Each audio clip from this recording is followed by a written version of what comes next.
Good morning, everyone. Hi, good morning. Good morning. Good morning, sir.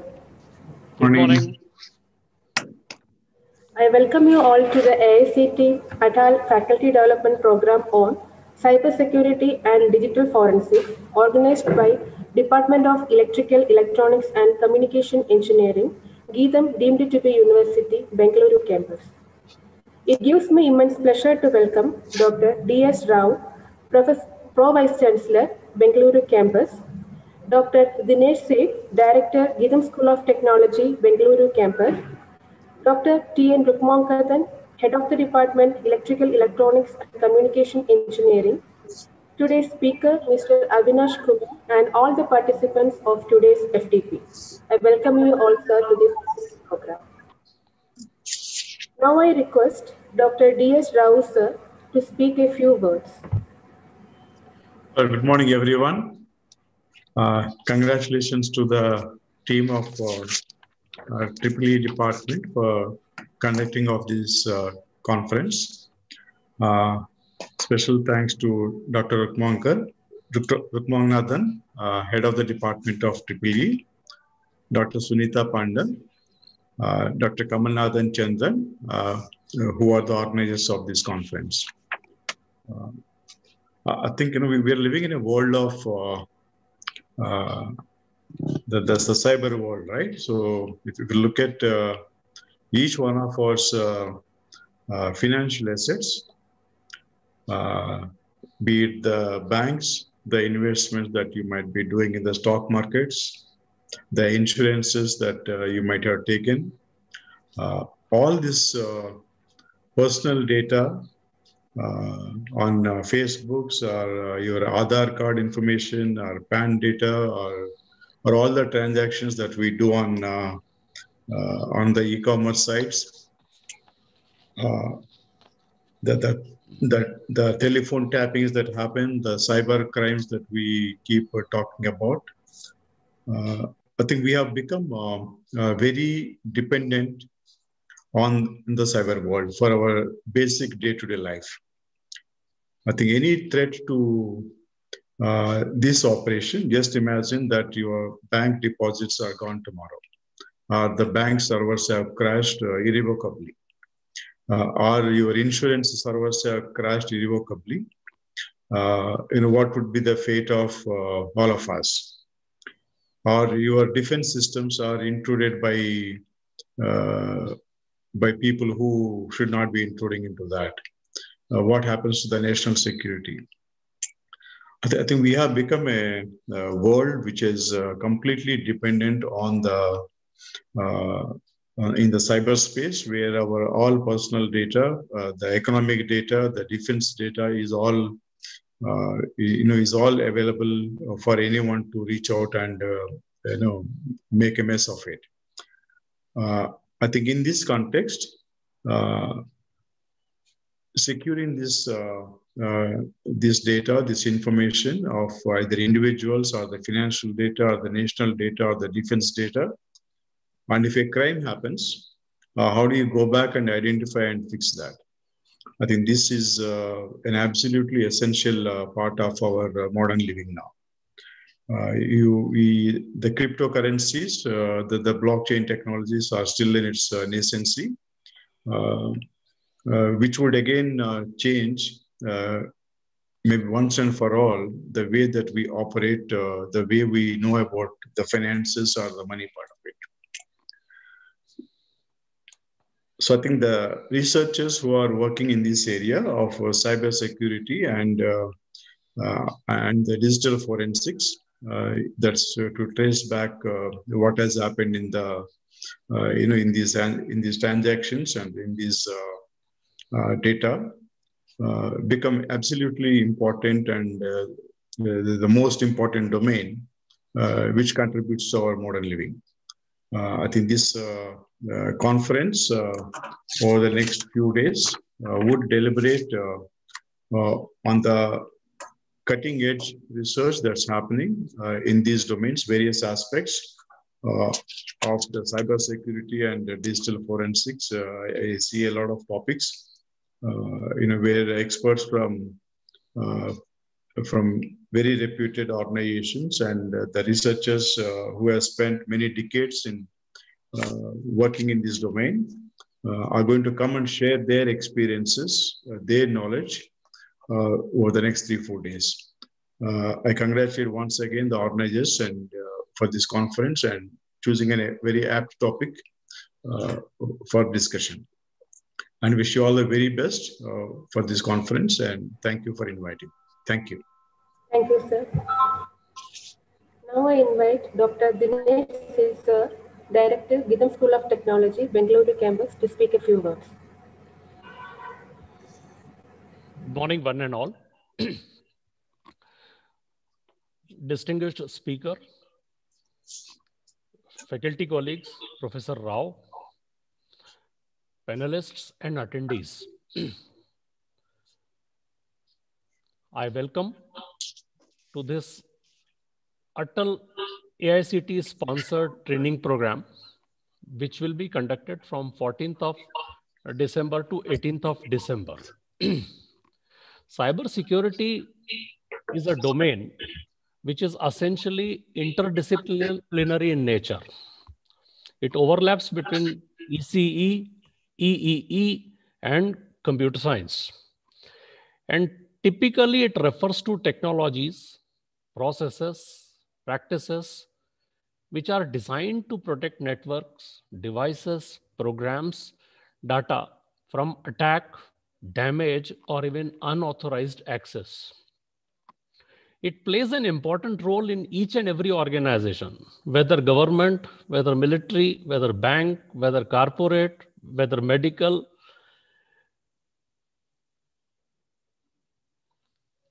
The challenge is that this information is not immune. It is vulnerable, and that is where the challenge comes into picture. On the other hand, digital forensics is the science of preservation, identifying, extraction, and documentation of computer evidences. So it is pro-evidences, whereas security, as the name itself indicates, it's pro-security done at different levels, at device level, at program level, at app level, and at network level. So science of finding evidences from digital media, be it computer, mobile, server, or a network, it also creates a lot of challenges. But at the same time, it offers helps to the forensic teams to analyze, inspect, identify, and preserve the digital evidences residing on various types of electronic and computer devices. The theme of the program is very, very relevant, very, very timely. This FDP is planned to cover an overview of cryptographic attacks, algorithms, concepts pertaining to data security, monitoring, and the demonstration of appropriate tools, which will help the audience to understand the importance of these real-life scenarios. I wish all the best and hope for a very pleasant learning journey. Thank you very much. Thank you, sir. Now I invite Dr. T.N. Rukmankadan, sir, Head of the Department of Electrical, Electronics and Communication Engineering, Bengaluru campus, to speak a few words.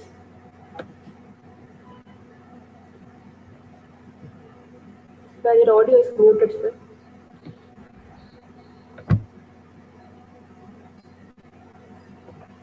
Am I audible now? Yes, sir. Yes, sir. Audible. Hello, good morning to everyone. And I would like to thank the previous speakers, Pro VC, as well as the director, for giving a nice introduction to the whole topic, which is a very important area. And I'm not going to emphasize the importance of this area any further.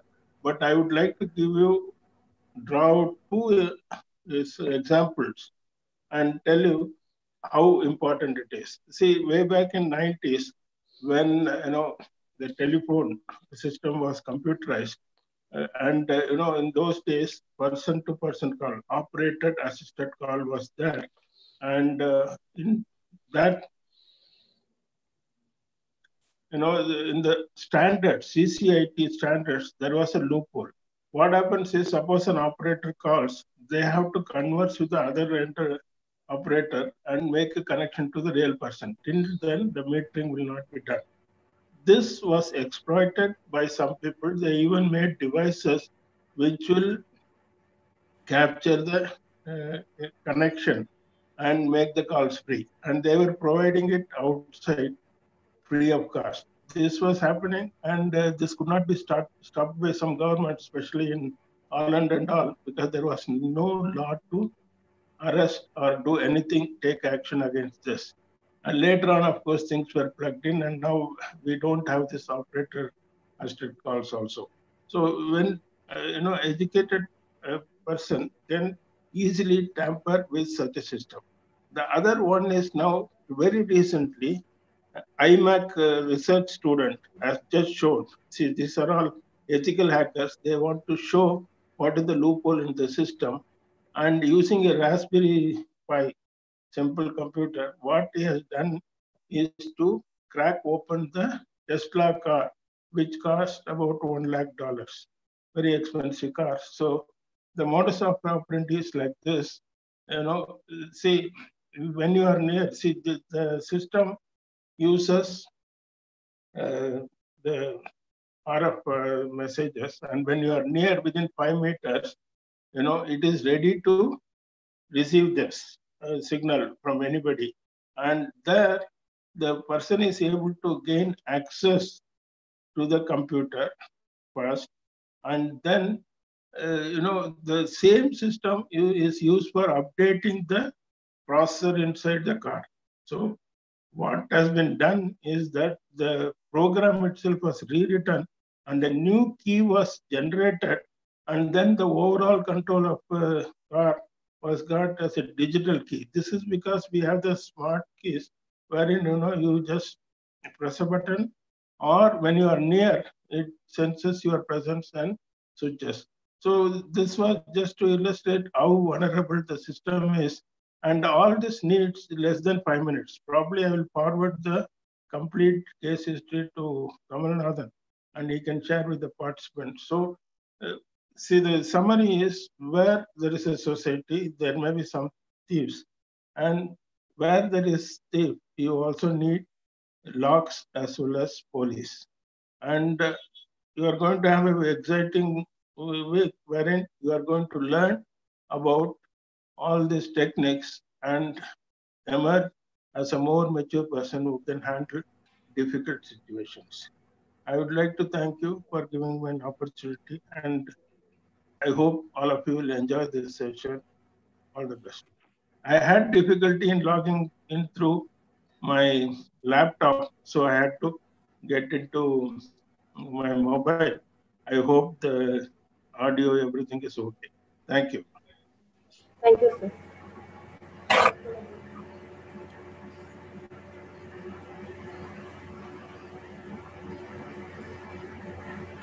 Thank you all for giving the welcome speech.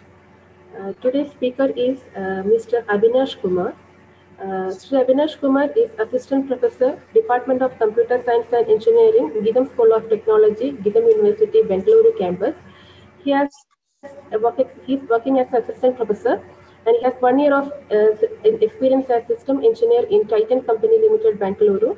He has completed his post-graduation in computer networks engineering from RV College of Engineering, and he also has got certifications in CCNA, Introduction to Networks V7.0, certified by Curtin University, Australia, and routing and switching certification, issuing authority by Cisco, and Fortinet Network Security Expert Level 1 certified by Fortinet. I welcome you, sir, for today's FTP session.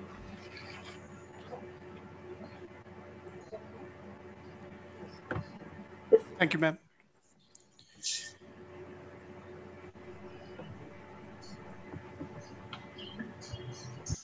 Session will be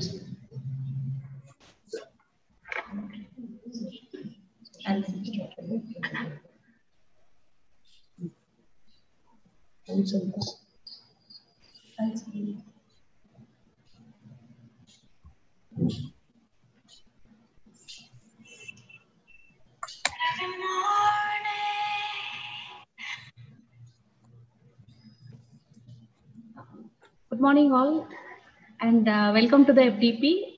The first session will start at 10 a.m. Thank you.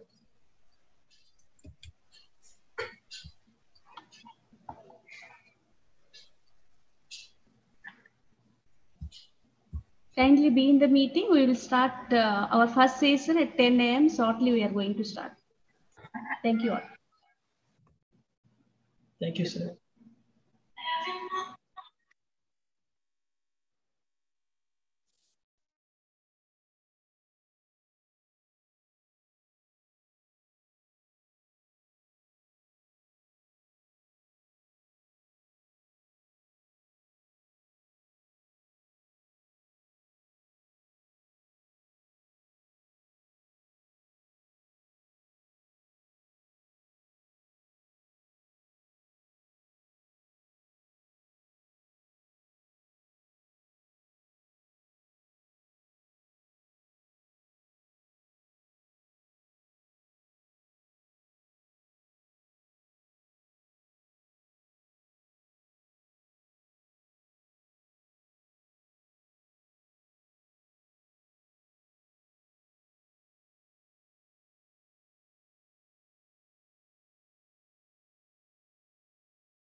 Yeah,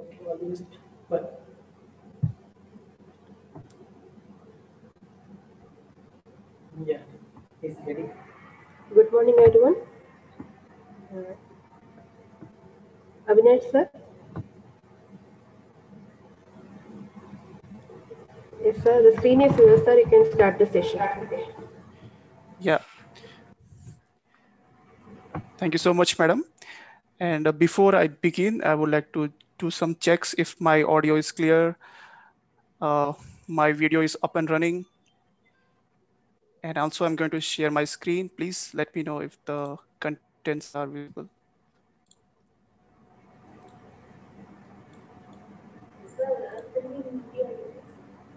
Please let me know if my audio is clear. Yes, sir. Audio is clear. Okay. The screen is also visible, sir.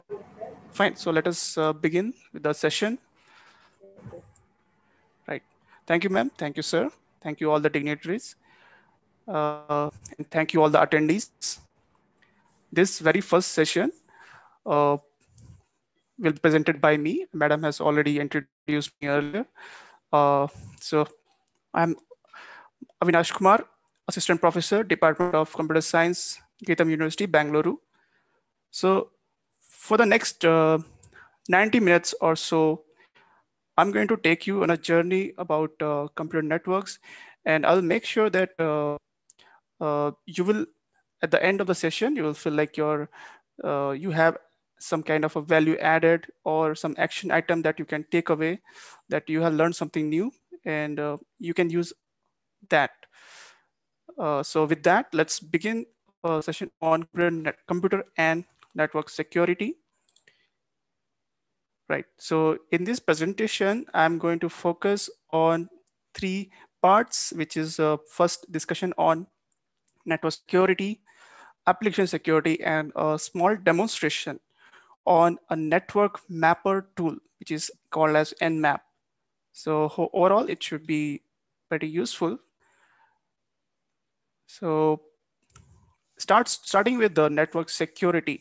So how I'm going to start here is we'll talk about basic of network and the security, and later on deep dive into the realms of network security. Right. So let's talk about networks first. So networks is something which is not a recent run. It has existed from the start of time, right?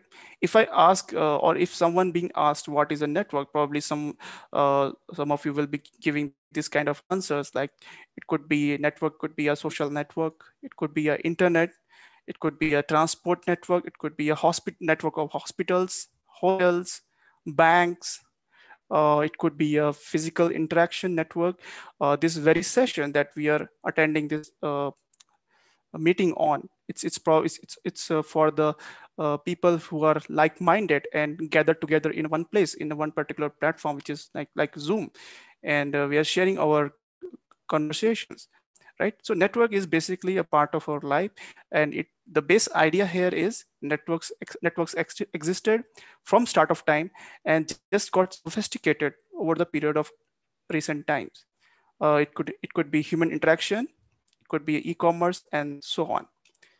So with that as a base, like network existed from the start of time, let's deep dive into what is the commonality with respect to any form of networks. So be it a physical network, let's say, which is about having some kind of a sense of touch involved. You have to touch a device to send a communication to the other party. That is nothing but your physical communication, or the medium here is a physical communication. If I am talking over to the audience or talking to the students, the communication or the medium there will be of a verbal medium. Or if not necessarily, if I'm talking to someone without in a verbal communication, let's say I'm talking to them with some gestures. So that sign language becomes the medium of communication. Electronic medium is when two or more machines interact with each other or communicate with each other. So here electronic machine could be You can take an example of a laptop or personal computer, tablets, mobile phone, and so on. So what is the base idea here is medium is necessary for any kind of communication, and it is the most common part. Now I will take an example of let's say you want to travel to a road on a family trip, right? So you want to go to a destination, and if there is a case where this particular area which you are going through is involves some kind of a traveling through a narrow streets, and these narrow streets are prone to be criminal activities. You wouldn't take that route, right? Because it is compromised. Same way, when we are communicating with another person or another party or a group of people, we want to make sure our medium is secured, it is safe, and it is very secure, very crucial that the security is maintained to to maintain the security of the medium, right? So, and how it is helpful for business. It helps the business to run their in a very efficient manner, make good relations with the customers, and customers can also use the services very efficiently, right? So let us talk about. I'm going to take a very good example of Mahabharat, where okay, without taking the names of the characters, yes, okay. So without taking the names of characters, let's call it this way: a particular entity or a warrior wants to enter to the or want to access a service which is represented at the very center. Let's call it as a crown jewel or some valuable asset which is present at the very core of some kind of a protected services. So in order to get to that particular core of the service, the particular entity has to go through several checks, security checks, at every stage or every level of the formation or the grid. There is a particular enemy or a warrior which is standing just to authorized. Like if you want to get into the premises, you have to present your authenticity, or if you're authorized to do so. So taking this example, I'm going to talk about airport security. Airport security. Yeah, many of you, I mean, all of you would have gone for this airport and traveled in the airlines, right? So what I want to say here is, when we get into the premises of an airport, there are different security checks available, right? So if we go to the previous picture here, the crown jewel or the most valuable asset represented in red dot format, here the same is for the airplane. We want to use the service of a plane to travel from source to destination, from one area to another area, another region. So in order to use the most valuable asset, that is the airplane, we as a passenger has to go through different security checks. So I can see some chat popping up. So I will answer all those questions later on, but yeah. So as I was talking about why security is important, this is in terms of physical security, because the airport security, it's very crucial. It is in the past history, it's been compromised, and I will draw an analogy later on how this is related to network security. Maybe for the time being, it doesn't make any sense of talking about the previous mythological concepts or airport securities, but soon it is going to make sense in the next upcoming slides. Right. So when a passenger or a person comes into the premises of an airport, there is a security professional at the very beginning of the premises, which checks for any of the user identification proof. It could be a government issued ID card or some others ID card. So while going through that ID, he just permits that you are authorized to enter to the inside premises of the airport. So what are the things which is to be made sure over here are security professional. This security professional should not be going through all the bag contents in the bag, or it should not do a thorough check because it will become inefficient. And he will be just taking 15 to 20 minutes just to come to a conclusion that this is the authorized person.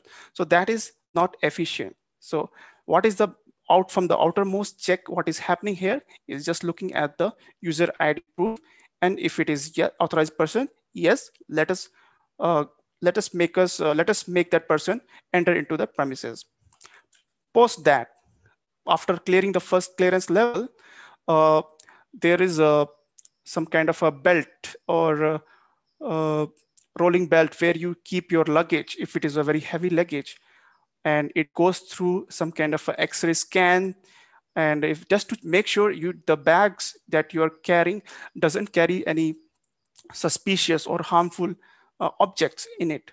So that is passed through and it's been thoroughly examined. So post that, the third level of security is if you're carrying some kind of a handbags or backpacks or some cabin bags.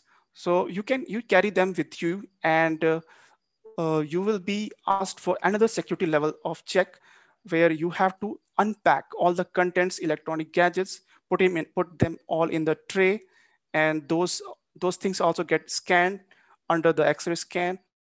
While this happens, you are also going through a security check where the security professional, thoroughly examines you in a physical manner. He puts a sensor or a tracker over you, and it scans or your body that you are not carrying any harmful objects.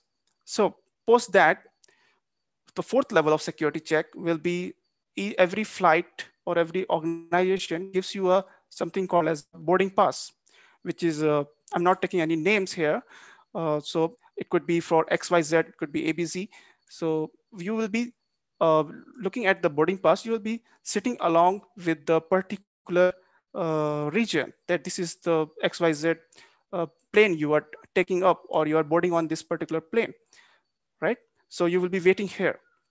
So the last level of defense here will be the professionals will be checking up your boarding pass, and you will be allowed to get into the airplane so that you can go to your destination, right? So this is with respect to physical world, and I'm going to draw an analogy.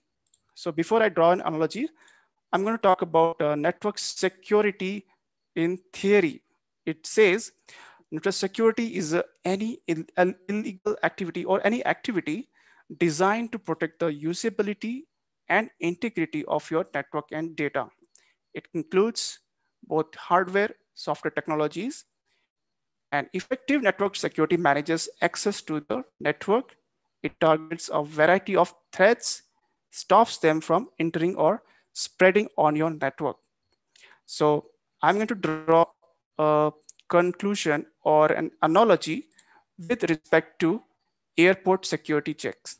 So you saw on the left side, it is mentioned about whatever the use cases or case scenarios you have seen. So when we talk about networks, it is almost as similar. You can see what is entry to an airport, which is just like an identification, which it is similar to what a classic firewall does in a computer network. Okay, so right, it is very efficient, as I said, only looking at the ID proof. So what classic firewall does is looks at the packet's source IP address, source intent protocol address, and it also sees what is the destination IP address of that particular packet. And then if it is genuine, it is legitimate, it is then it allows it through the next stage. When some packet or some person passes through a classic firewall, doesn't mean that it necessarily reached the destination. It has to go through several other security checks. So that is what classic firewall does. It only looks at the source and destination IP addresses. As I said, it is very inefficient if the person, security professional, starts checking the each and every contents from the bag or whatever the contents a person is carrying. So post that, then we have a ticket and ID counter. Here, the analogy of the same is for next generation firewall. Now, what is a next generation firewall? Basically, it's same as classic firewall and next classic firewall. Only difference you can say here it is just classic, and here it is next generation. But what exactly it means is with the advent of technologies or the speed of networks, which is evolved over the years, each individual now carries more than one networking device. Like I will be carrying a mobile phone, smartphone, a laptop, or a smartwatch, or a tablet. That is like 4 networking devices. Now, in order to make firewall rules for each 4 of these devices for one particular person, it is more efficient if some configuration can be made in terms of domain names or user names. Like Avinash will be allowed to enter to access this website if be it in any of the form of electronic device, right? So in turn, I could be accessing that server or the service, let's say email service, from 10 different devices. I can use the Zoom platform from my PC, from my laptop, from my tablet, from my smartphone, and so on. I will still be the same person, same individual. So rather than maintaining a configuration for 4 different or 5 different devices, it is best practices is to make the configuration for one particular domain. So that is what next generation firewall does. So that post that, it leads us to,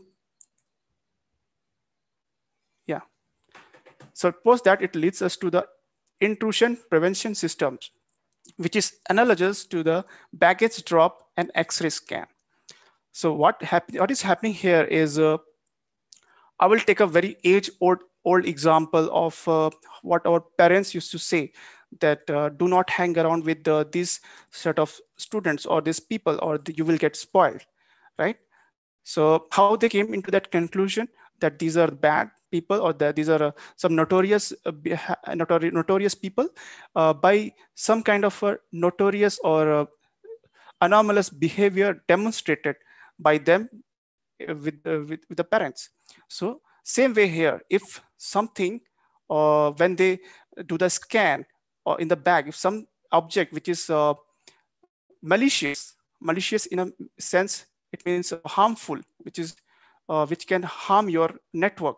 So intrusion prevention does that. Intrusion prevention just checks on those packets, harmful packets, and it prevents them from entering into the organization or further into the network. So I hope you got an idea about what is intrusion prevention system does, right? So until this point, and one more thing I would like to add for intrusion prevention system is it does the filtering based on the known set behavior analysis, which is demonstrated earlier, like a historical behavior. Probably I could take an example of one organization that had some kind of attack earlier. So later they recovered from the attack and they patched it up, and they made sure if the same kind of scenario happens, they are very prepared to tackle those things. So that is intrusion prevention system does with respect to known set behavior analysis. If something which is not known, then intrusion prevention also becomes inefficient. So that is why we have something called as Ssl decryption, right? So on the left side, we have like a carry on luggage, check and personal, like checking each and individual item personally, and also scanning the person physically. So that is what Ssl decryption does.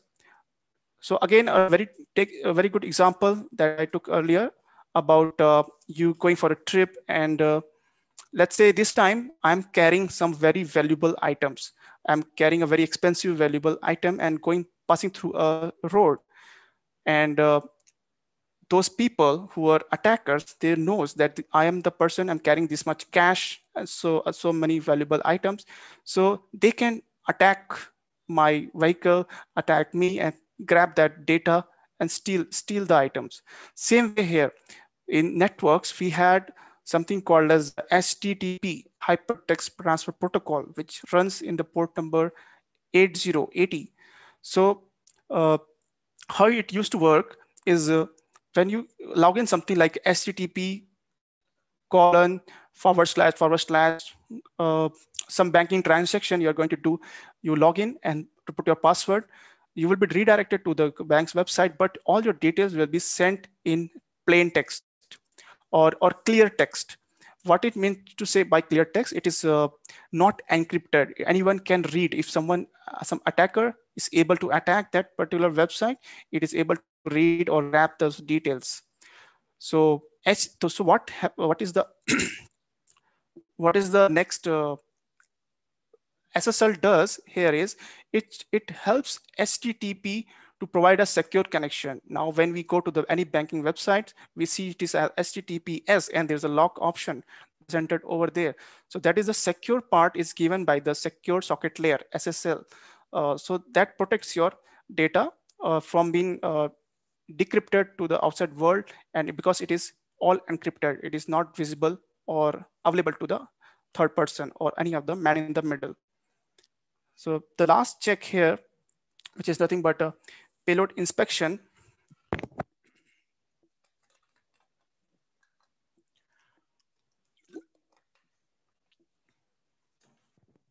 So it is equivalent to the final boarding pass, where someone is having some, as I said before, IPS is all based on known set behavior analysis.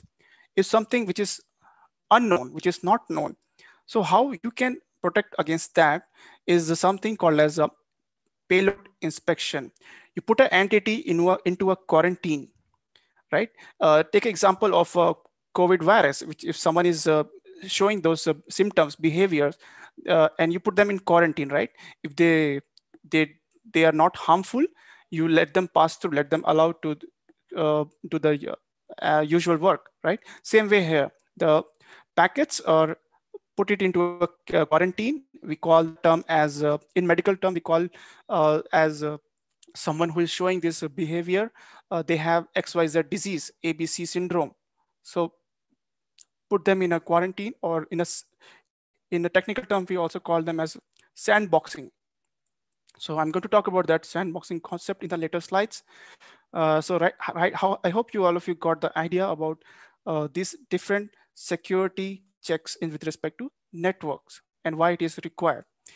So coming back to the network security model, it is very important to know about the TCP/IP suite. TCP stands for Transmission Control Protocol, Internet Protocol model, right? So I'm not going to talk about in very deep what are these layers. And there are three important layers I'm going to talk about is application layer, transport layer. And in TCP/IP model, network layer is also called as internet layer. So just for not having any confusion, I have added it as internet layer, right? So what this graphics shows you is where all those devices like classic firewalls, next generation firewalls, intrusion prevention system, Ssl decryption, and malware analysis, where they are placed in this particular TCP/IP model. So classic firewalls are placed in, which is at the very top level of security. It is on internet layer or IP layer, right? So it basically checks the source IP addresses and destination IP addresses, whether it is intended, whether it is doing what it is intended to do. Not only IP addresses, it also looks for port numbers. So what is a port? What is a port? Basically, it's a combination or a collection of IP address and a socket. So considering I have a server which is running multiple services like HTTP service runs on port number 80. HTTPS service runs on port number 443. DNS service runs on port number 53. So what I can say here is rather than buying 3 different servers to allocate services to these 3 things, I can just host these services on different ports, right? So those information are presented in transport layer, whereas application layer is related to the user. It is the closest layer to the user, and services like video conferencing, like Zoom platform, these applications, whatever application you can think of, are here in the application layer, right? So just a just a gist of where these firewalls, prevention system analysis are presented in TCP/IP model. So what is a vulnerability? Vulnerability by definition is a lack of procedure or some flaw in the system, which leads for some kind of attack in future, right? So there are vulnerabilities in TCP/IP suite because TCP/IP, when it was launched back in 1980s or 90s, it was only for the sole purpose of networking, communicating, or just able to communicate with multiple people across the globe. So it did not focus much on security. Security aspects we are only facing in the recent past 4 or 5 years, right?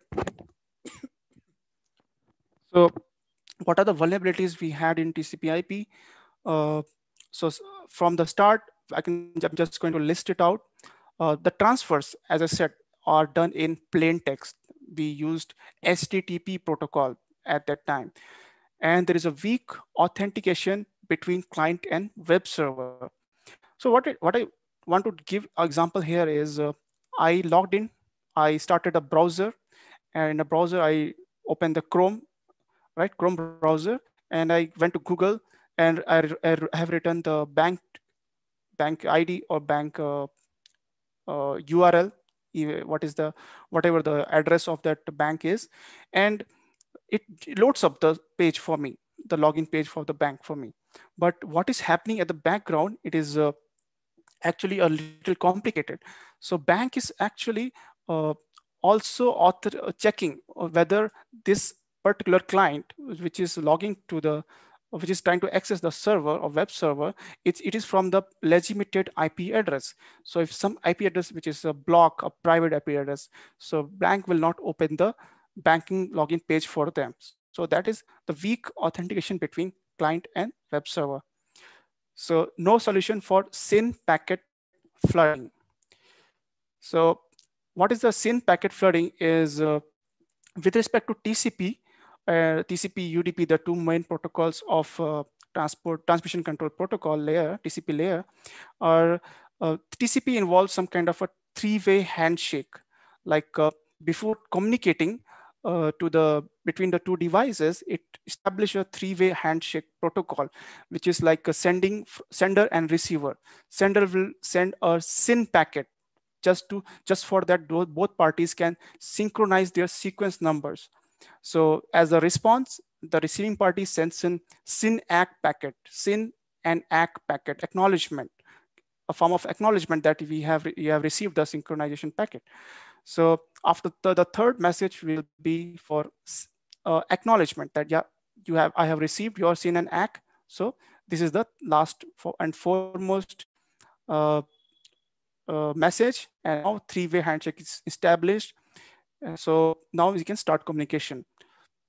But so here the concept of TCP/IP, it's compromised because sometimes what happens is it is not a scenario. It doesn't happen, but it could happen if it is happening. Something like Syn and Fin packet coming together, means synchronization, starting of a connection and finishing up the connection happening at the same time, which is not possible, but it is being seen over here. So that is some kind of a vulnerability, some notorious behavior or some anomaly which should be avoided and should be seen by the intrusion prevention systems. So last but not the least, we have another vulnerabilities, which is IP layer is susceptible to many vulnerabilities due to IP spoofing attacks. Right. So how these confidentiality, integrity, and availability is achieved, is used to achieve this kind of a security in terms of a network. So just by definition, CIA model or CIA triangle, or you say CIA triad, it is useful for any form of security. If these confidentiality, integrity, and availability are maintained, that one can make sure or one can ensure that your network is secure or your data is also secure. So confidentiality is basically two parties sharing data, and it is only visible or available to those two parties itself. It is not revealed to the outer world, which is very available to the authorized people. So that is nothing but confidentiality. And integrity is something like when I say hello, you should not receive goodbye. The contents are identical, or it should not be altered, modified during the communication it should not be altered by any of the third person or man in the middle, right? So that is integrity. Availability is to make sure your data network resources are continuously or always available to the legitimate user whenever they require, right? So if you try to book a ticket, let's say IRCTC ticket, and if it is site, most of the time sites are not visible, available, right, to book a ticket. So same case here, the availability of the service provided by any of the server, it could be web server, email server, domain server, right, should be available to the customers. So how to achieve our network security? We have three concepts of achieving network security. First one is encipherment, also called as encryption decryption technique, where this mechanism provides data confidentiality. So encipherment is used for providing data confidentiality service. How it does by transforming data into not readable forms for the unauthorized persons. So this mechanism uses something called as encryption decryption algorithm with the usage of secret keys. So whenever it is outside, it is not available to the hackers. So the concept of integrity is provided with the help of digital signature. It is just like a wet signature, what we put it on the paper. Similarly here, it is a digitally signed signature. So it's a electronic equivalent of ordinary signatures, and it proves that it proves the authenticity of the data. Let's say I'm an application developer. I will sign the application using my digital signature, and you can, as a customer, you can trust that this is the legitimate application, and we can trust on this service, and we can use it. Blockchain works on a similar principle, right? We can verify whether the source is from the particular legitimate source, right? So coming back to that I will come to that concept later. Let us talk about access control. Here, access control deals with the server authentication and client authentication, right? So determining or providing access control services, this mechanism use identification, authentication of an entity to determine what are the access rights or the accounting procedures, like what are the security level clearances I have, whether I'm allowed to modify or read or write to the file or the data. So those things are discussed over there. So the need for network security is very important. Why is it so? Let us take an example here. Let's say I am I'm sitting at home and I want to buy something from XYZ online e-commerce website. Here it is jabong.com. So I put up the order, the total number of items, applied coupons, and so on. And I'm about to place an order. But if some network level security is not maintained here, so what are the cases? What are the compromises can happen? So there are three compromises can happen. One is attacker can take my credit card or debit card details because it is being sent over here in this website in a clear text. So attacker can deduce all the credit card or debit card details, right? Or that is with respect to confidentiality. If confidentiality is not maintained, attacker can do that.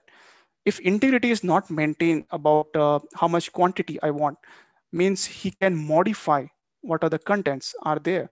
So instead of 1, it is going to change it. He might change it to 100 and so other quantities, right? So that is what happens if integrity is not maintained. So the last scenario would be availability or access control here. So attacker can remotely use these some kind of a loopholes, some vulnerabilities to launch an attack on the customer, get the details, or in a similar fashion, it could also give you a phishing page, a web page which looks exactly like a legitimate jabong.com or any XYZ website, or it could be a bank website. So it looks like 99% it will look like a same web page. And if you put your it will message be something like please do a survey or give the feedback of the last transaction, or enter your details because your statement is going to not come out from the next month. Like that, there can be some kind of phishing attacks it can give you. So you will enter the details, and all the details, credit card informations or your account number details will be sent to that particular attacker. So these things needs to be maintained. Just to network level security is very important if you want to have this kind of secured communication. So talking about SSL, I talked about SSL as a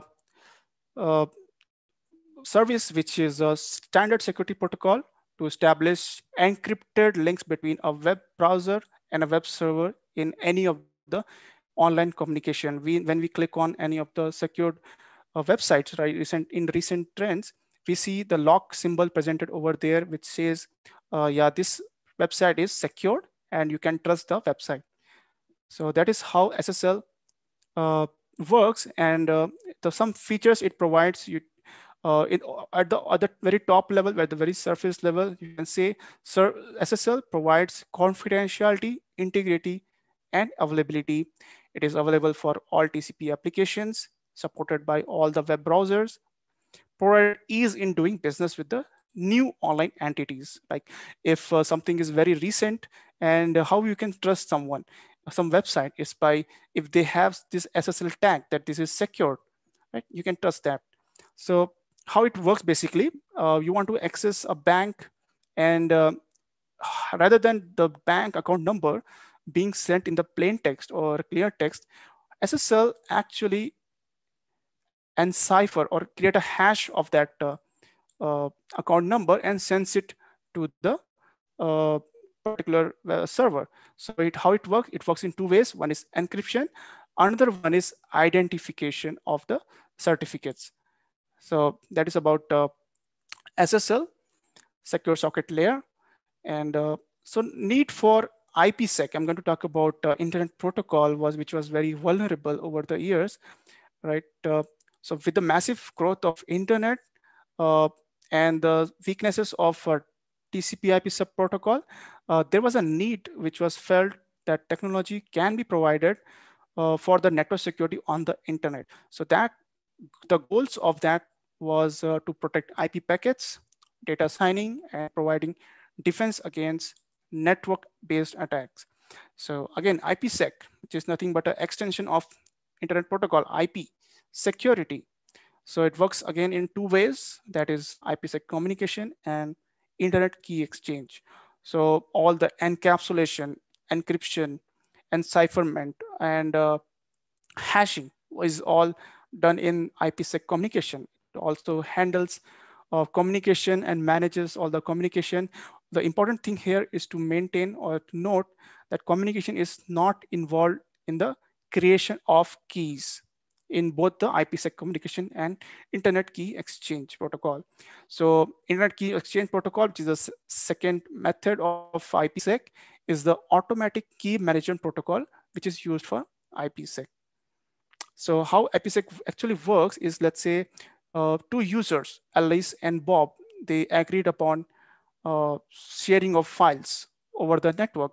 So how they do so is they ask a question on themselves, will IPsec be used like in a tunnel format?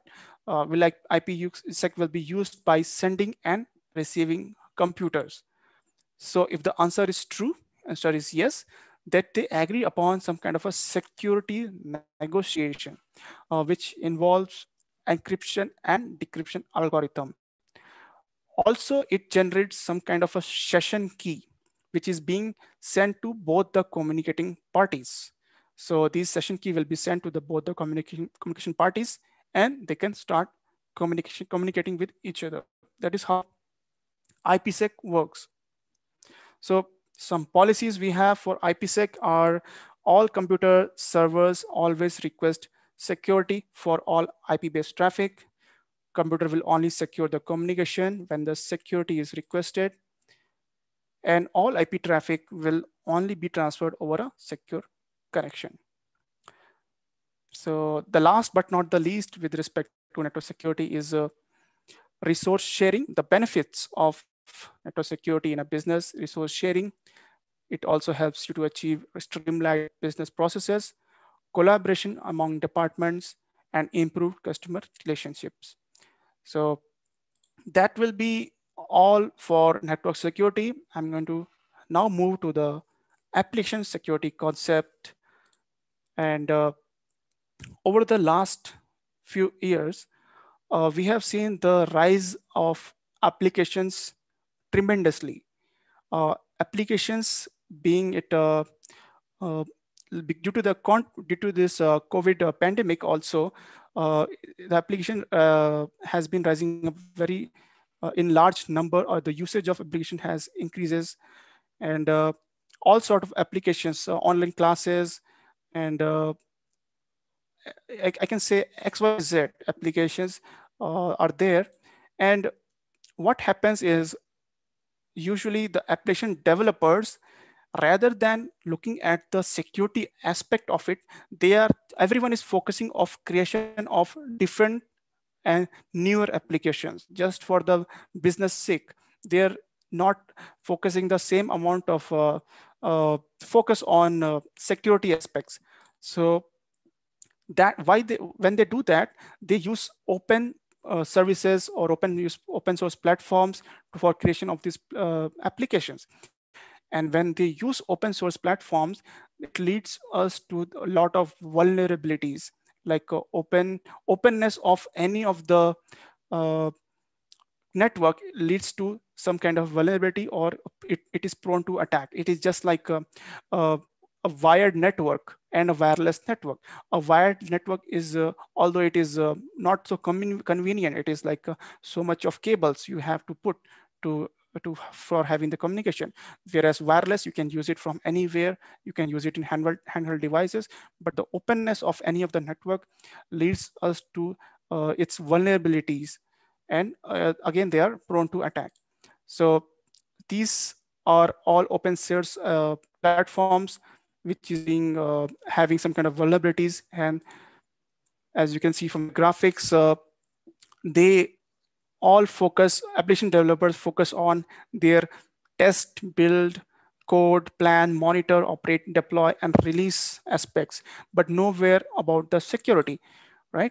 So vulnerable applications have become the #1 cause of all security breaches. So I cannot stress more talking about how important security of an applications have become. 9 out of 10 web applications use outdated third-party code that is known to contain security vulnerabilities. And as I said, importance of application security is very important because of one reason, that is the use of software everywhere. This very session we are attending is in some kind of online platform. Usually FTPs are happening in a premises, right?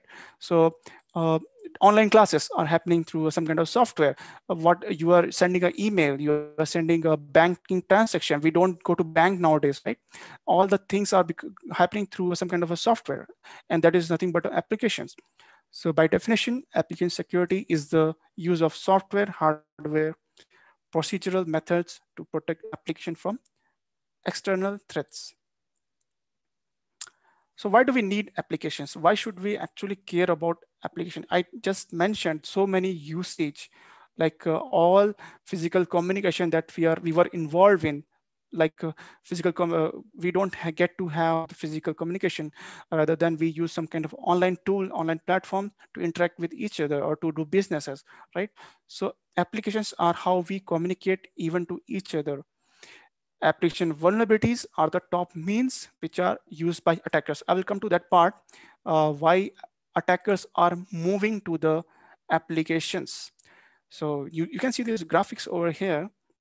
This is last year's graphic, and you can see the network was 51% compromised in terms of attacks by the attackers.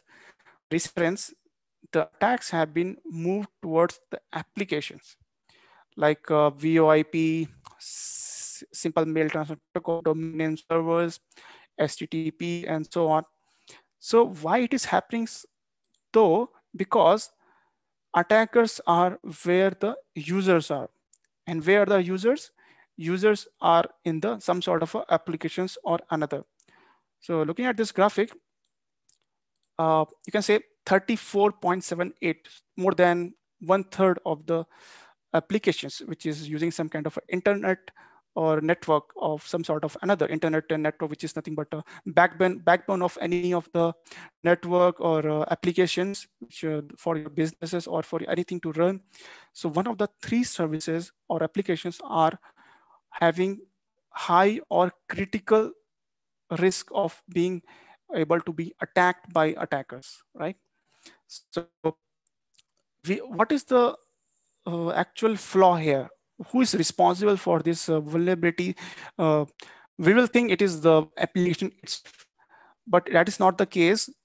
The case here is the human that is involved, whether in the creation of that application or the customer or a user which is using that particular applications. So with that having keep in mind, so this is another breach report by Verizon. Verizon is nothing but a service provider in the United States.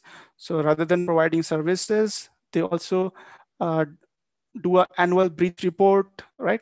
So in this, they have mentioned like how many and the pattern of the data breach, like what are the most attack patterns anyone can see is the either denial of service attacks or applications, web applications or web attacks. So also one thing to note is 36% of the attack, more than 1/3 of the attacks were carried out by internal actors. So what are internal actors? It's again coming back to the phishing scenario, phishing attacks, like third-party attackers or attackers, simply to put, they send spam mails which looks very legitimate to the users. So we as a user think like it's from the organization or it's a genuine, but we simply click on that and leads us to some other website, malicious website, which tracks our details, or download some kind of a very small software in our computer which acts as a keylogger or some kind of spyware that sends the information from our computer to his to the attacker's computer. So those things are also here.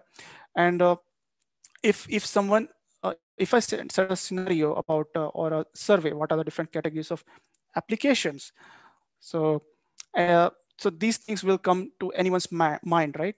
It could be messenger, database application, client server application, files transfer application, gaming application, education application, online booking application, video conferencing, email, payment gateway, social media, web applications, mobile applications, right?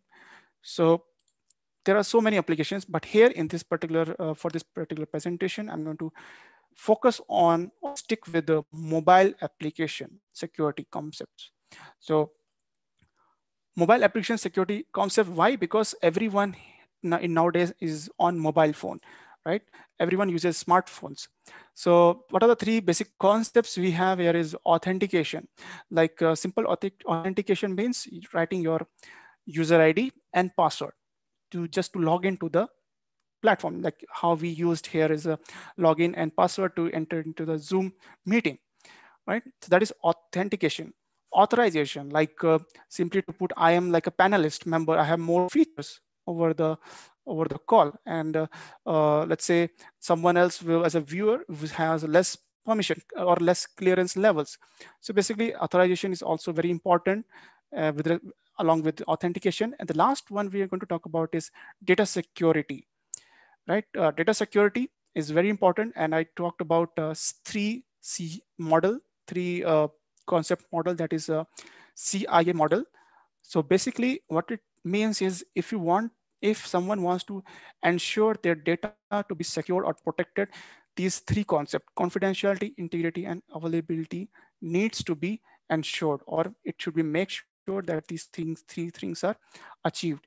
And if it does, then our application is secured for usage.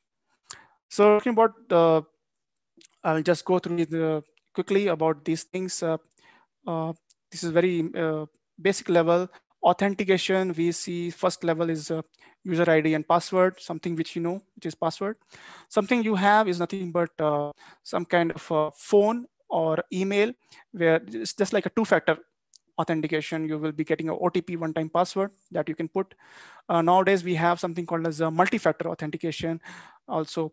And something UR is nothing but a biometric, iris retina scanner, or a fingerprint scanner, thumb scanner, and something else. And some more factors of authentication they can add just to secure applications. Like there are some cases where you are allowed to authenticate or use a service if you are inside that premises, if you are inside that location, if you can authenticate that you are in this location, then only you can use the services or application. Something you do is a very recent thing where like you do some kind of a gestures, like you wave your hand, you smile, or you do some other activity that you have already done it before. Let's say it's the feature in Windows 10 we have. If you want to log into the system, you can have this kind of feature, like you wave your hand or something you want already put it before, and you just do that to log into the system. That is for authentication, and this is for authentication of a user. Now, how you authenticate a application? So what application developer does is something called as application signing, or also called as code signing. So what is happening is original code, let's say it is an application, could be any application which you can find in Play Store or App Store.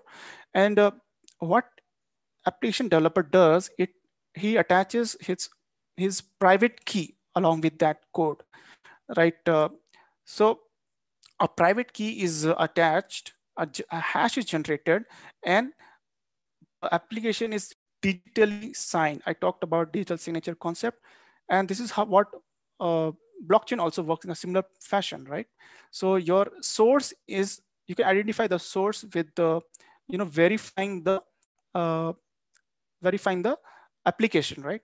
So as I said, the code is signed by private key, and as a user, you can download, and when you can, as a user, you can use the public key of the application developer to download the application for you.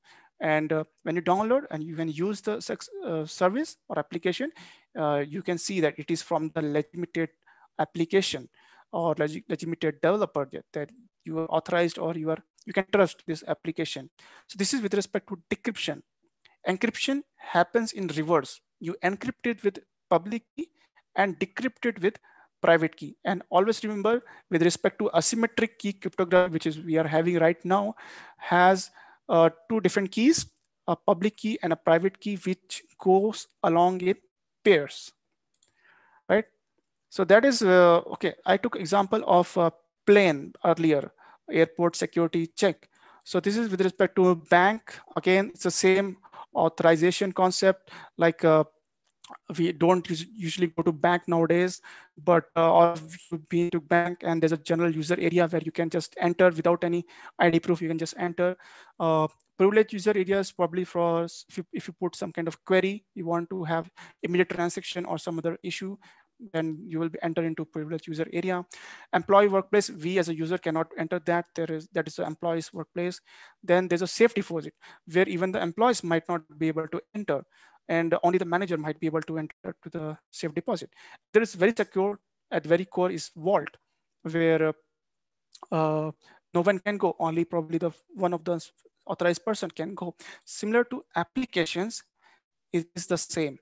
So as an application developer, if I'm an application developer, I develop an application, which a banking application, let's say, and what is happening in the background is when you are using it, when you as a user using that application, you see your ID and password when you're writing it, or even you are writing it for logging into that application, the screen capture is on, or something is being recorded, or it asking for permission of camera.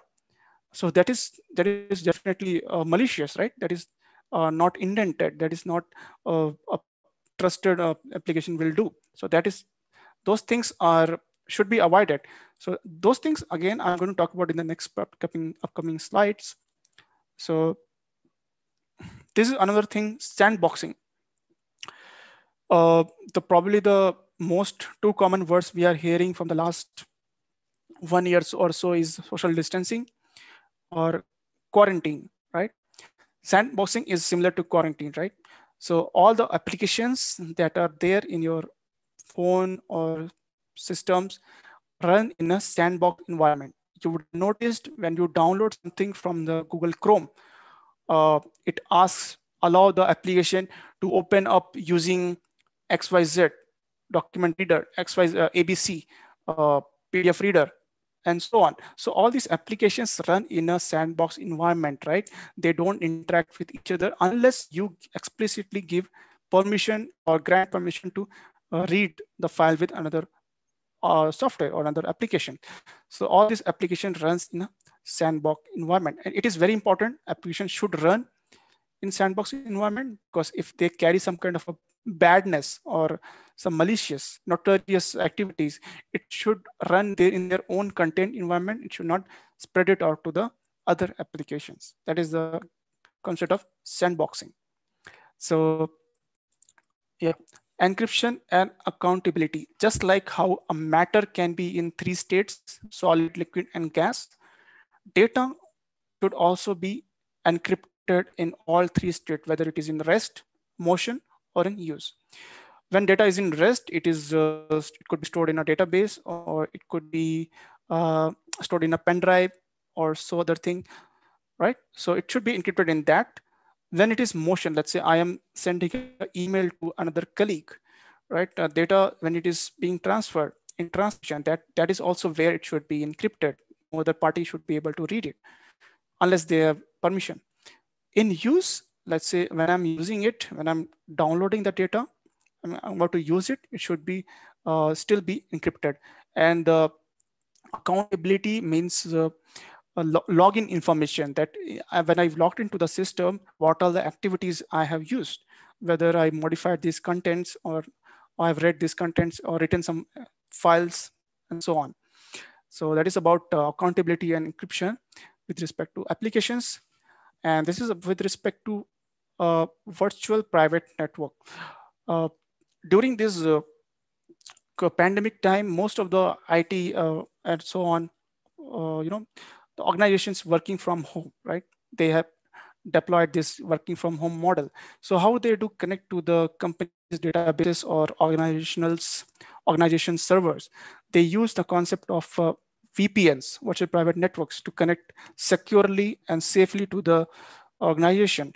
So what it does basically, because this over here, the blue cloud is the public network, which is nothing but your internet, which is exposed.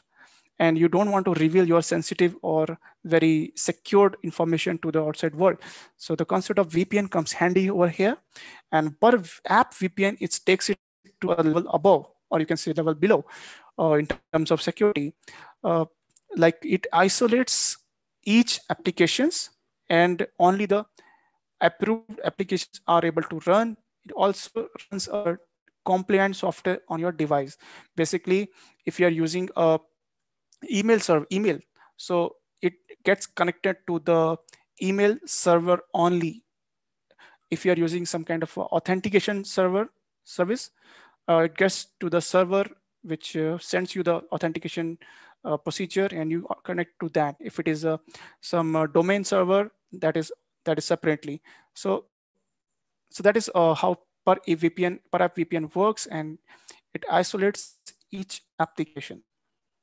So this is the last concept. You as a user, what you can do here is, let's say this is your phone, and you have downloaded new applications, banking applications in your phone.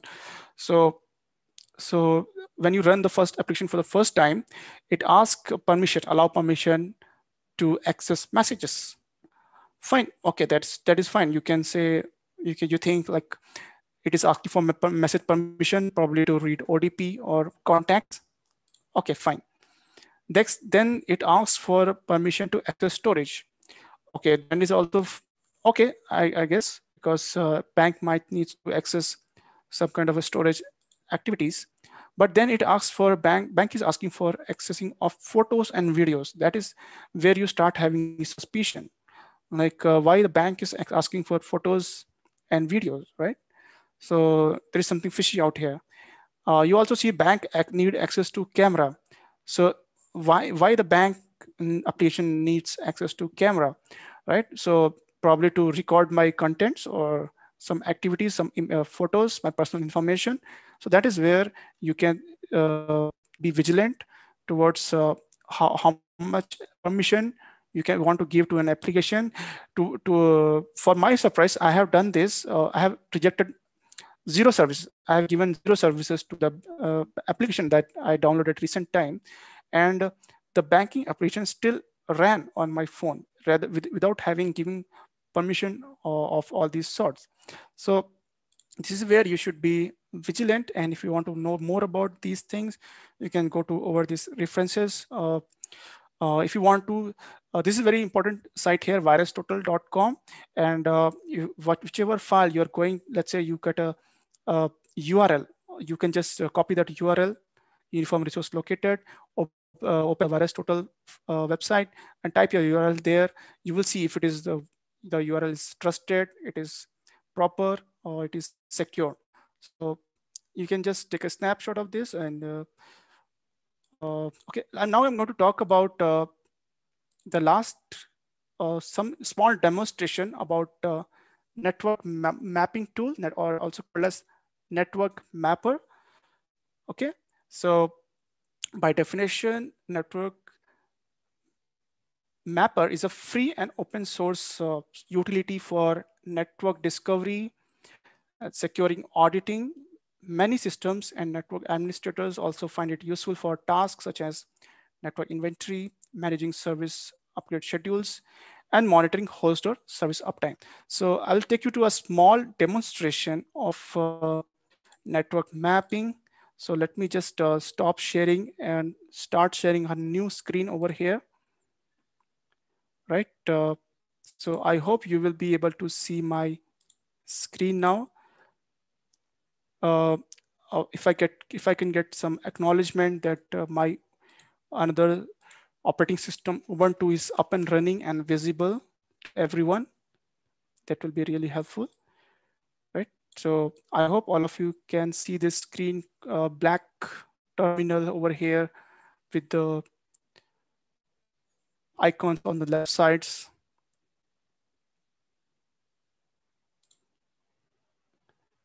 If I can get a confirmation if my screen is visible.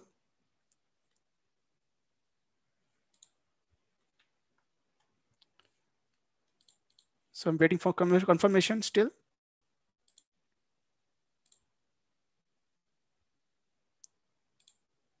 Okay, fine.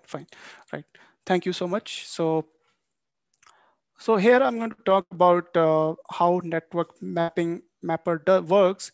So basically it is on the, if you have to say beginner, intermediate, or advanced level, this might fill in between beginner and intermediate level because you need to know about how to set up a different environment here. But network map or nmap also works with the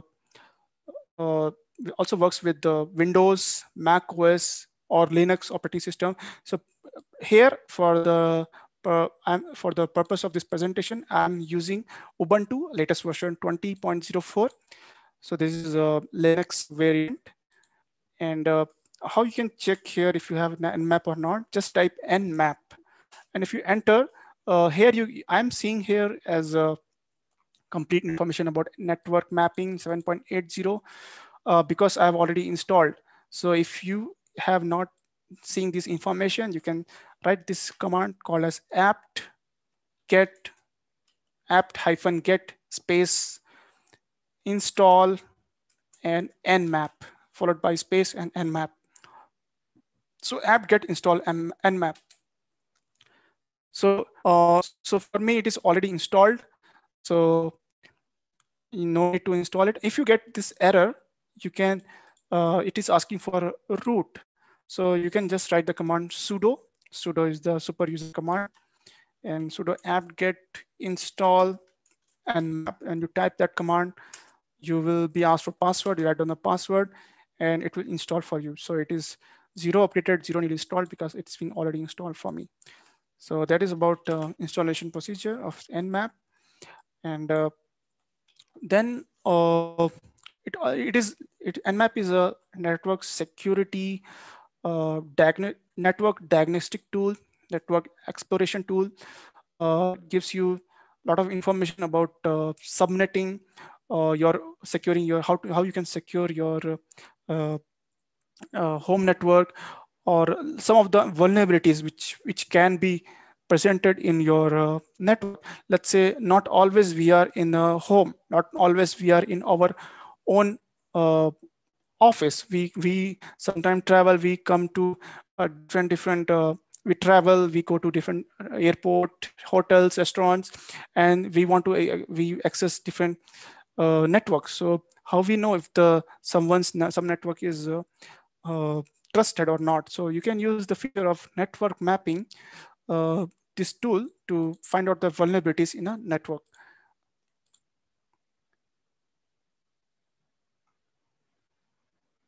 Right. So you can simply write network map. If I want to do it for, let's say, github.com. So github.com, where we have very useful website, this one. Right. So I'll just type this nmap github.com, and it takes some time for scanning this website. It also, so I'll just wait for it to finish up. Okay. Yeah, so it actually took a long time. It took like 21 seconds to scan all the services, all the ports of the github.com. And so how you can do is you can do it in a fast mode. You can add some flags. What are the flags? I'll tell you. So first of all, let us see what are the ports which are running. We have 22 port. See, states can be either open, closed, or unavailable. Port can be open, closed, as I said. Open means which is running, and it could be vulnerable for attacks and so on. So if it is unavailable, it means like it is being blocked by some sort of a firewall or another. So these are the 3 ports. We have secure shell, we have HTTP secure, which runs on port number 443, and Git service also running on the TCP port of 9418, right? So if I want to run it in fast mode, this took like a long time. So I can type a flag called space followed by hyphen F. So it will complete the same. See, it does it only in 2 seconds. So it does the same thing. And if you want some more information, like what is happening over here, you can write something like a same command followed by hyphen small v, which is a verbose command, which tells a detailed description of what is happening over here. So I'm just going to press enter, and you can see it tells in your complete description what is happening over here. It initiates ping at what time, completed ping at what time, how much time it took, and how many DNS resolution he did, what are the ports it discovered, all those things. And this is the also, it also gives you it also identifies the IP address of the service. This is the IP address of github.com. I can do it for Google as well. So google.com, right? So this is the IP address of the Google, 172.217.31.196. So we are all familiar with remembering the domain name rather than just remembering the IP addresses. So, and if I have to write if I don't remember, okay, that is not the case, that we forget the domain name. Let us just write the IP address here. It does the same function. So you can, as you can see, it is exactly the same, identical to writing the IP address or the domain name. Otherwise, if you want to just look at the IP address, you can just write ns lookup google.com. So this is also gives you the IP address of the Google, right? So let me just clear this text. Right. So what else it does is it also has a aggressive mode. So what is the aggressive mode? I'm going to just okay. Let's say I am running my applications over here as 192.168.0.1, and I'm scanning this application or this IP address. So it also tells me some extra ports, universal plug and play, and some unknown ports, which is open. So these are very important information I can get to know. And if I want to scan something like multiple IP addresses at once, I can do that also. Just copy this, just add the other IP addresses along with that, followed by space, like this will be 2, then 192.168.0.3, and so on. So I'm scanning 3 IP addresses together for the time being. Right, so as you can see here, nmap done, 3 IP addresses, and 1 host is up. So what is the host is up? That is, you can see. Another thing is, let's say if you want to scan something like all 10 IP addresses, you can do so as well, like 192.168.0.1 to 10 IP hosts. So just press enter and wait. And if you short of time, you can just use it in a fast mode. So here also 10 IP addresses are being scanned in 5.84 seconds. And let's do it in fast mode. So you can see fast mode does it only in 3.46 seconds. Okay, also there is something called as aggressive mode. So let's say I want to use nmap for netflix.com. So I can have the detailed description on netflix.com. So I'll just write a -a as a flag before I write the website. So nmap followed by -a followed by netflix.com. So this will take time. This is the command which takes a lot of time. It probably takes a minute or so. So I have actually run it before. I'll just show you what are so many details are represented over here. Complete informations like what are the methods are being used, and how it is being transferred from different servers. Okay, I'm trying to look at some of the server information over here. So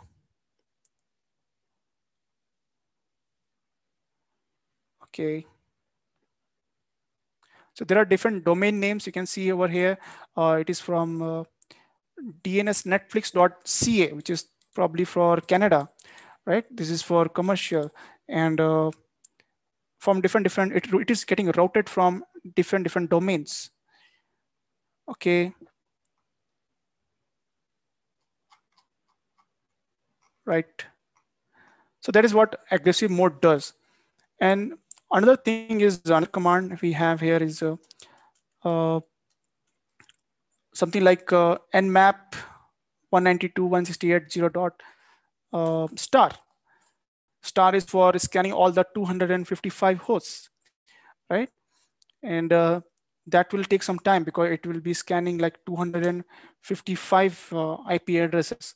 So this is where you can just scan and go for a coffee and come back while this gets completed. Okay, so it does actually in very quicker manner here, only in 9.56 seconds. As you can see, we have some more protocol open, some more services open at port number 544, and 256 IP addresses was scanned. So also not only IP addresses, you can do it for looking up port numbers also. So let me just clear this part, and okay, I'm going to scan some ports I can use command like nmap followed by space -p for port number, and simply I can write www.google.com. So it tells no matches. Okay, right. So what about google.com? Right. So what if I write nmap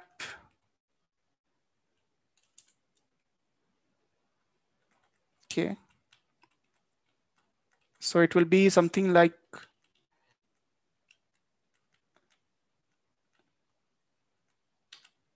right, this is the one. Okay, so HTTP, which is nothing but port number 80, right? So I can just type this command and it will also give me some more information, which is you can be seen over here. So port number 80 is open and also filtered is being presented over here. And if I don't want to use HTTP, I can simply write 80 port number. That is just shows with respect to the port itself. Previously, it showed for 80 and 8008.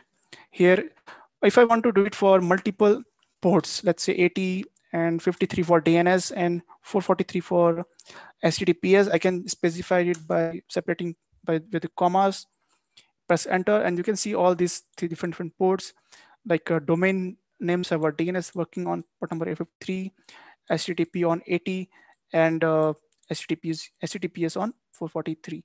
So like this, you can do multiple scanning of IP addresses and port numbers. And also there's one more thing I would like to mention here is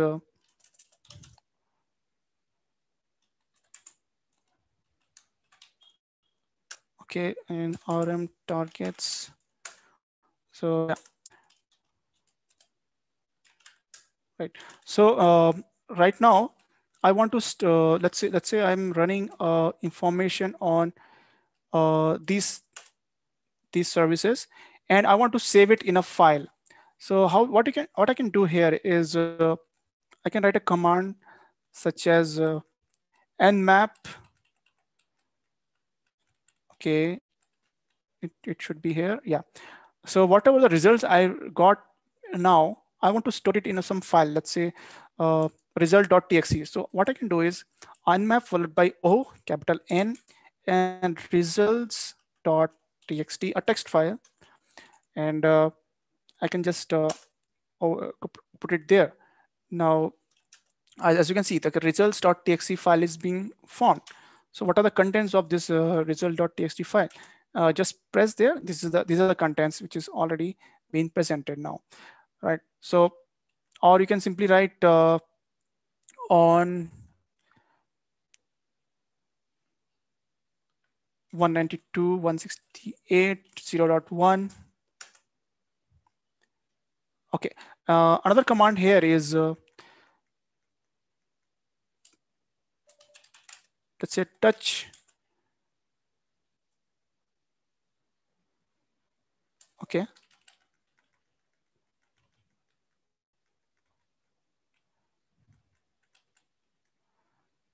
Yeah, so I mentioned about verbose mode, right? So if you want to have a detailed description of what is happening, what you want to achieve here, that is also visible with the -v flag. So these are a lot of features available in network mapping tool to scan your network for vulnerabilities, basically to scan your IP addresses and your port numbers. So there are so many features are available. If you want to scan all the ports, you can just mention nmap space followed by p hyphen p and hyphen. But this will take a long time because it is going to scan like 65,536 ports which are available throughout. So I wouldn't recommend doing it now. I mean, I wouldn't do it now because it will take a longer time to scan all the things. Also, this is one more command you can use, like nmap hyphen trace route netflix.com. So how your trace, okay, this error is like a trace route has to be run as root. So you can again write this command like sudo nmap, and then you can write password.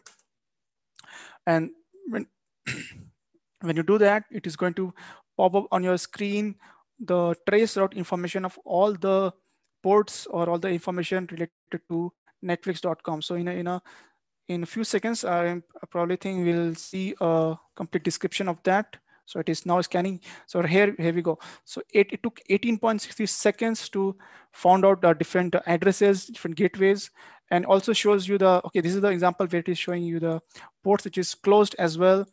And you can see the like HTTP proxy is open, ESP3020, ESP2 is open. And yeah, these different concepts you can use for using the nmap tool. So I hope this was useful. So you can explore more on this nmap tutorial. And that's all actually from my side. So just to conclude, so this is what I did for this particular presentation.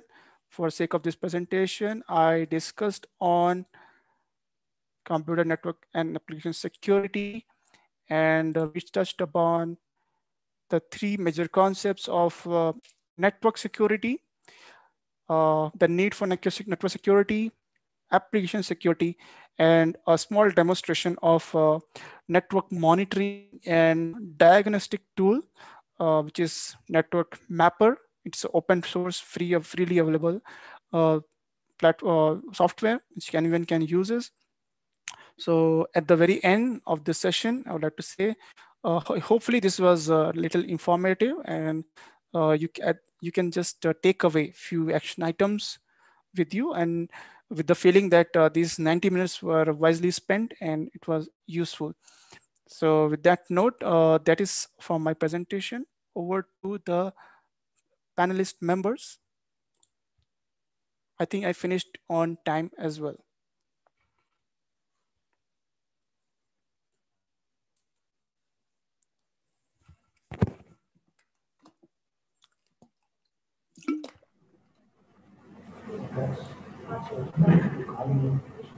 Next speaker is Muhammad.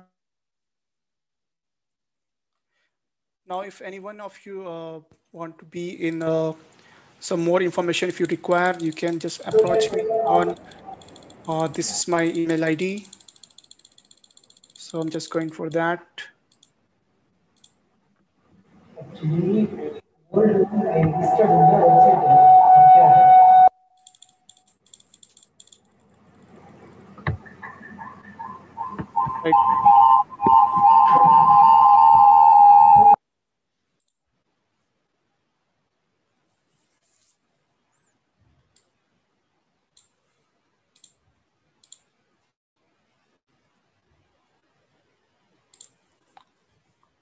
Yeah, thank you all. Please start opening up. Thank you, sir, for the session. This was a very useful and informative session. Thank you for your kind time to spend with us. Participants, before Thank you, leaving ma'am. the session, participants, before leaving the session, please kindly fill the attendance form.